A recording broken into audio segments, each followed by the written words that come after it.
I'm joined now by the President and CEO of Trobe, Greg O'Neill. Greg, thanks for joining us. Can you first of all tell us a little bit about Trobe Financial? Good to be here, James. Thanks very much.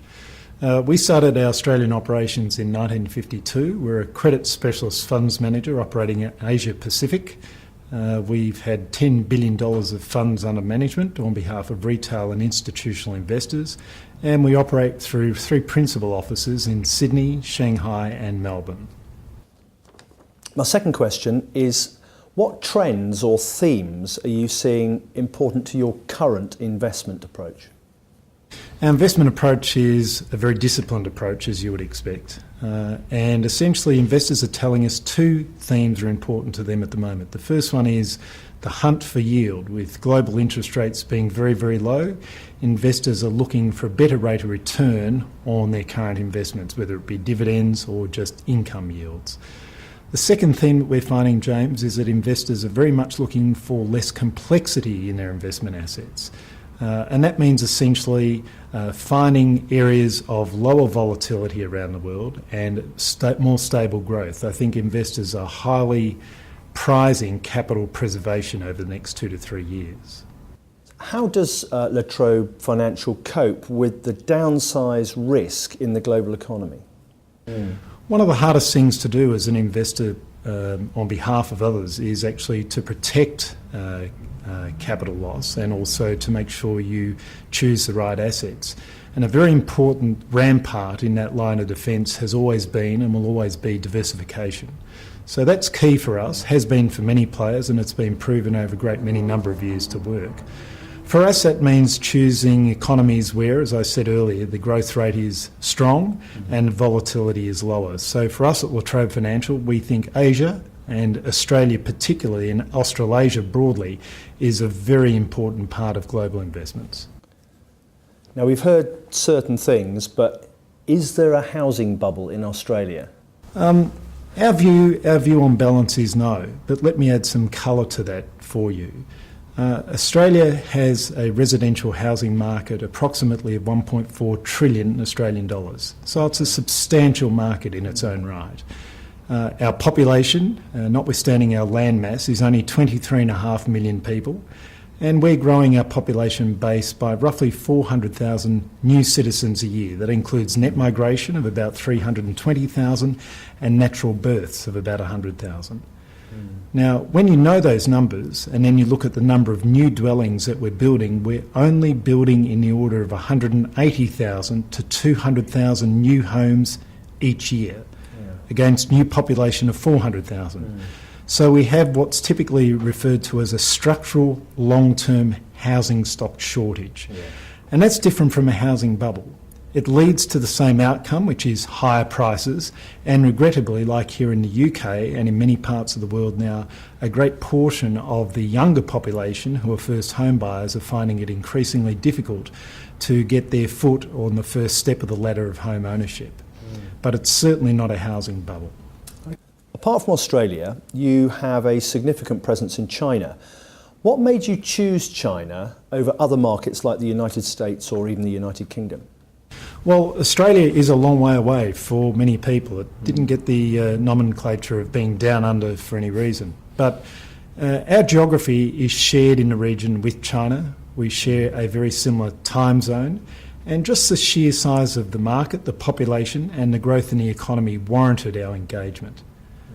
We think that China is a very significant part of the future of Australia's success, both economically and socially. And for us, it was a very natural fit. We have something in the order of 12 to 18% of the Australian population now claim that they speak Mandarin as their first language. We have 111,000 mainland Chinese students studying in our universities. And many of them, once they return home, will, of course, in years to come, start to trade and do business with Australia. So for us, it's a very natural fit. How different is the market in China when compared to Australia? Well, what we can tell you from our experience is that it's not just one market, and this is a trap for new players going into China. It's essentially probably 14 different markets. And I think many Westerners, when they go into China, it takes a good number of years to acclimatise to those differences. We've been there now for over a decade, and we know that notwithstanding all those differences, and there are many differences, the overwhelming thing that we notice, James, are the similarities. Those similarities are things such as the Chinese are a very hard-working people, they're highly intelligent, and they love their family. And they work very well with Australians. I think that fit has been proven over the last decade with our operations there. Certainly our other thoughts are that any economic business that you do with them outweighs any differences whatsoever. So they're driven by the same things you and we are here in the UK or in Australia, in Europe or America. And that is very human traits of wanting to build successful businesses, wanting to put their children through better schools, wanting to buy a better home or a better car, and these are very understandable human traits. Yeah. So if I can just ask then, where have you seen more growth? Is it actually in China or in your home market of Australia? Well, our experience is very telling. Our funds management business in Australia, which is a leading retail mortgage fund in Australia, we've had compound annual growth of roughly 20% over the last 5 years in our funds management business. And that by any measure would be success in of itself. We're very proud of that. But by comparison, over the same 5-year period, our compound average growth rate in China has been anywhere between 80 and 100%. And that depends on the investment settings that we're allowing from time to time, because you can have so much inflows, but you've got to balance that with quality assets. Yeah. You don't want to be overrun by liquidity. And really, I think that's a telling story about China in its own right. Mm. Looking at it from another point of view, what has been the impact of China's debt crisis and the slowing of economic growth on your business?